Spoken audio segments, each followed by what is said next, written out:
I understand that. So we're going to start straight away with our first speaker, who is Clare Mahon.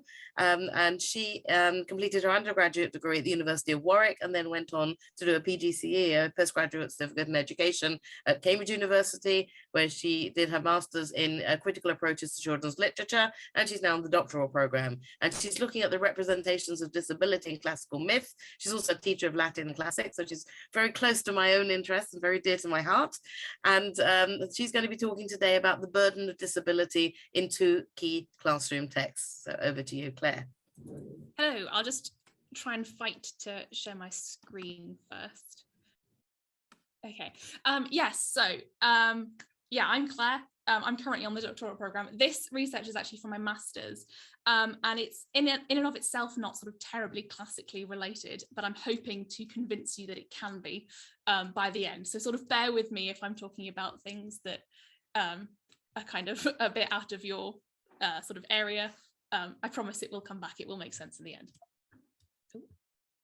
There we go. Just to start off, some content warnings. I do talk about disability in this. I do also talk about some of the sort of negative portrayals of disability, including going down as far as sort of eugenics narratives. So if that is something that is not helpful, something you don't need to be hearing right now in this space, please feel free to mute me and then come back for the next speaker. There's no hard feelings. Everyone needs to look after themselves. Just a heads up. Why am I interested in this topic? So when I was 6 years old, my brother was diagnosed as autistic. And then I sort of grew up for the next 10 years until I was about sort of 16, probably about 18. And I went, oh, I'm also autistic.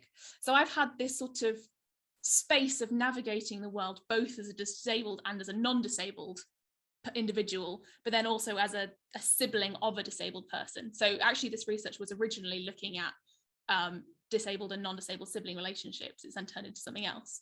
But so I've sort of had that space of being both disabled and non-disabled in society.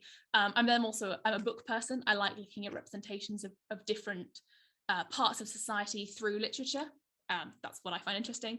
And then I'm also a teacher.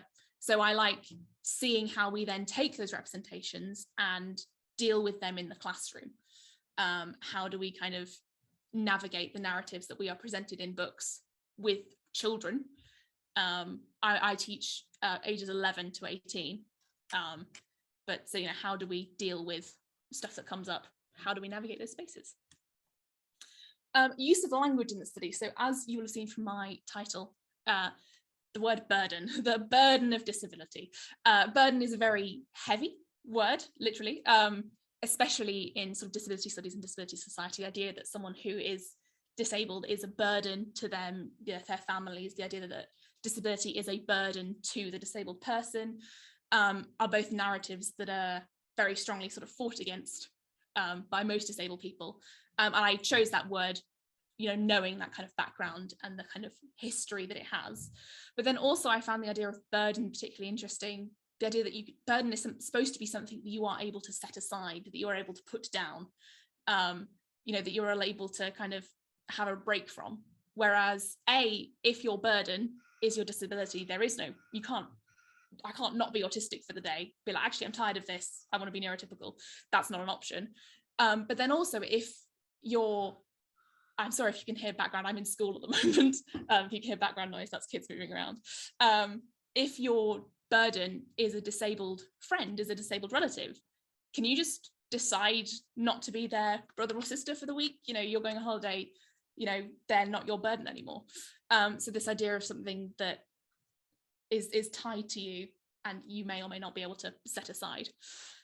There's also, as you'll notice, I use identity first language. So I use disabled person, autistic person. I know there is a big push for person first language, and I do really support that. If people prefer person first language for they themselves, I will respect that. However, I prefer identity first language. I see disability as something that is imposed on people by society in the same way that racism and sexism and homophobia is.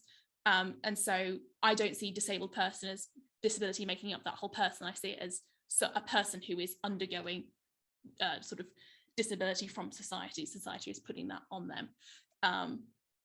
Just a heads up, I'm aware that identity first, person first is a kind of debate, and it's been a sort of conscious decision. So which text did I end up looking at? I looked at Of Mice and Men by John Steinbeck, published in 1937, and Wonder by R.J. Palacio, published in 2012. I chose these originally because they both have a sort of sibling-esque relationship between a disabled and a non-disabled character that I thought was really interesting. But then also it's from before and after the sort of big disability rights movement of the 80s, and actually before and after the Human Rights Act. So these, in theory, when I started looking at these two books, I thought, oh, they'll have really different portrayals of disability. They'll be really interesting to contrast these two. One maybe not so positive, and one kind of really positive and championing disability. Is not necessarily what I found. So these two are sort of, and I think in most teachers' minds, these two would contrast each other. And I think that's probably maybe where my problem comes in.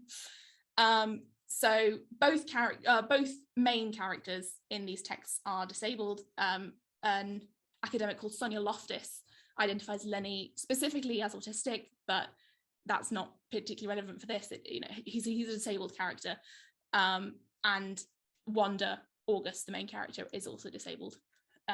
He has craniofacial abnormalities is the sort of term that I'll be using, which is a bit of a mouthful. And just to give you a sort of very, very brief, if you've not read either of these books, Mice and Men is Lenny and George, and they are two characters who sort of wander around doing field work in America. They move from ranch to ranch doing work and always moving on. They are sort of together in a kind of sort of sibling-y, a lot of people think they're cousins relationship, and Lenny's disability becomes more and more of a problem throughout the text until he murders a woman and is shot in the back of the head at the end of the book. Wanda, August, is he's a kid, he's going to school for the first time, and the story sort of navigates his trials and his successes in attending public school for the first time. This is American public school, so English state school. Yes. So I split these up into three different sort of types of narratives: death narratives, unborn narratives, and cure narratives throughout the three texts. Death narratives in Of Mice and Men, easy. Lenny gets shot in the back of the head at the end of the book. And it's not just that he gets shot in the back of the head, it's that him being shot in the back of the head is seen as okay. The text presents it as being okay, as being justified, as being, one of the characters puts his hand on George's shoulder after he shoots him and says, you had to do it, you had to do it. So this idea that a disabled character can be so disabled that it justifies them being shot is presented by Steinbeck's narrative. And you'd think a book published in 2012, you'd hope that it wouldn't have a similar sort of idea. However, there is a line in Wonder, which is, if I looked like that, I'd kill myself, said by one of August's friends. He then does become friends with him. But this idea that, and in that narrative, it's not presented as that's not the ideal. It is presented, you're supposed to not think that character saying that is okay. But the idea is still there, that you can be so disabled that your life is not worth living. And this is actually a narrative that is around disability all the time. There was actually a paper published in 2020 called Worth Living or Worth Dying, the General Public's Opinion on Allowing. And that's 2 years ago, 2020. That's based on a work from 2011, which has this sort of of life not worth living, or abbreviated to an LNWL if you don't even want to say the whole mouthful. So this idea that disability can be such a burden on someone that it can at some point make their life not worthy of being a human life is still very present in this book. And although it's not presented as positive, it's not presented as what you're supposed to agree with, it's there in the text. This is a text that's quite often taught to sort of 10, 11-year-old children. And if you don't discuss that, they're not going to be able to deal with that. Then there's unborn narratives. So Lenny's sexuality in Of Mice and Men is presented as very dangerous. The reason that he ends up killing Curly's wife is because he's stroking her hair. He gets in trouble earlier, like before the book starts, for stroking someone's skirt because of their textures. And as an autistic person, this is stimming, the idea that, repetitive movements of calming, but there is definitely a sort of sexual element to it. And that is presented as so dangerous ultimately that Lenny killed. The idea that he could have some sort of sexual power, and actually with eugenics, most commonly in 1937, the most common form of eugenics wasn't shooting disabled people in the back of the head, it was sterilizing them so that they don't pass their disability on. 20,000 disabled people were sterilized in the state that this book is set before 1964, and sterilization continued up until 2013. So this idea that, okay, we'll allow disabled people to live, but we don't want more disabled people to come in. And again, you'd think a book in 2012 might not have that narrative, but sadly it does. August is a child, so his sexuality doesn't really come into being an issue for himself, but through his sister Via, it is definitely presented as problematic. Via talks at great length about her desire not to have children in case they are like August, in case they're like her brother, in case they're disabled. And she also at some points talks about potentially going into genetics and to becoming sort of a genetic scientist, likely with the sort of implication that she wants to create a test for in utero to work out if people have, if fetuses have August's impairment, which, as we know, would lead to termination. So 97% of disabled fetuses in Australia are terminated, 67% in America. So although it's not the same sort of eugenics that we have of shooting someone in the back of the head, there is definitely this idea that, you know, okay, we'll allow the people to live if they get born, but ideally we won't allow them to live in the first place. Ideally, we won't let them get to that point. And then cure narratives. In Of Mice and Men, the cure that ultimately is settled upon is being shot in the back of the head. But there is also this idea of a dream that they can live in this society, which is almost like the sort of social disability ideal, that Lenny can have a place, he can have a role in society, he can have a purpose. And it's sort of sprinkled throughout the whole text, and is ultimately sort of seen as being, George says, I knew we'd never do her, I knew it would never work. So there is this kind of light almost of a potential cure that isn't death, but it's ultimately presented as not feasible, and death is the only cure. And then again, in Wonder, cure narratives are very, very heavy in Wonder. He gets these hearing aids that initially he doesn't want at all. He doesn't want these hearing aids, and they're sort of forced upon him by his parents and by his medical doctors. And then he likes them, he loves them. He really enjoys having these hearing aids. And this sort of idea that disabled people don't know what's right for them, that disabled people shouldn't be allowed to advocate for themselves, whether or not they have different cures or different sort of, aids, is very strongly presented within the text. So we have these three different sort of strains of problematic, if you like, representations of disability. How do we navigate this in the classroom? So there's one alternative is to not teach them in the classroom, to ban them, which I'm not going to advocate. I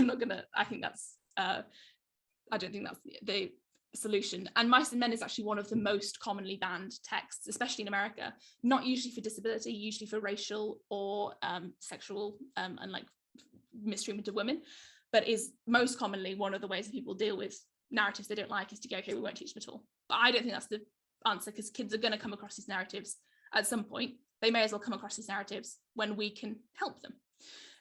So next option is something called Mason Giovanelli come up with, called prefiguring, which is basically kind of telling kids what they should think before they get to the actual thinking it. So setting it up, so, oh, is it right for Lenny or for George to have shot Lenny in the back of the head? And they're supposed to go, no, it's not. And they don't really get to delve into why it's not. They just know that it's not, but they don't get to unpack all of the other stuff as to why it's not. So re-gripping is my other sort of solution that I have suggested. It actually comes from Sonia Loftus. And it's the idea that treating disabled characters as actually disabled, discussing their disability in the space of the classroom, and actually kind of, rather than just ignoring it and saying, oh, August is just different, he's just slightly different, it's okay. No, he's a disabled character, and discussing that in the rounds of disability. Same with Lenny, not just saying, oh, he's different, he's childlike, he's animal-like. No, he's a disabled character, discuss disability. This picture is from a performance of Richard III, called Sarah Beer is / not Richard III, where they also do a gender swap thing, which kind of isn't really relevant for this, but they have an actress playing Richard III with the disability that they think the real Richard III had. And it's a really interesting article discussing how that changes the performance, and how actually, rather than having a non-disabled actor who can put disability on for the space of an hour and then shrug it off again when he's done, and then go collect his Oscar looking, you know, non-disabled, and say how great it was to work with the disabled community for a bit, you know, actually having someone who's lived this life and has all of this sort of background and knowledge, having them perform it and discuss it, I think is really, really useful. And then ultimately sort of trying to bring disability in the classroom, so having disabled teachers, having disabled head teachers, having, you know, disabled people come in and talk if you're not disabled, teach yourself. And so bringing this back to classics is kind of where I'm going with my PhD. So I started all of this work on my master's and going this into classics. So I'm now looking at echo-narcissus and how echo-narcissus can be seen as a disability narrative. I think I've tried tackling it some in my classroom with Hephaestus, where he comes up. We actually did the classical tales from the Cambridge Latin, not the Cambridge Latin course, but the Cambridge Schools Classics project, you know, where he comes up, he's literally called the crippled god. That's the language that they use, but navigating that, how can a god be crippled? And if he's a god, why not just fix it? You know, and all of that. So these narratives come up a lot in classical myths. And I think disability is lagging behind where feminist narrative and queer narrative is kind of at the forefront.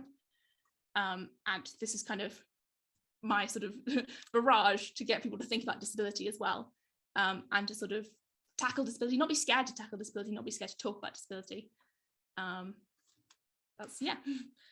Not be scared to ask about disability either.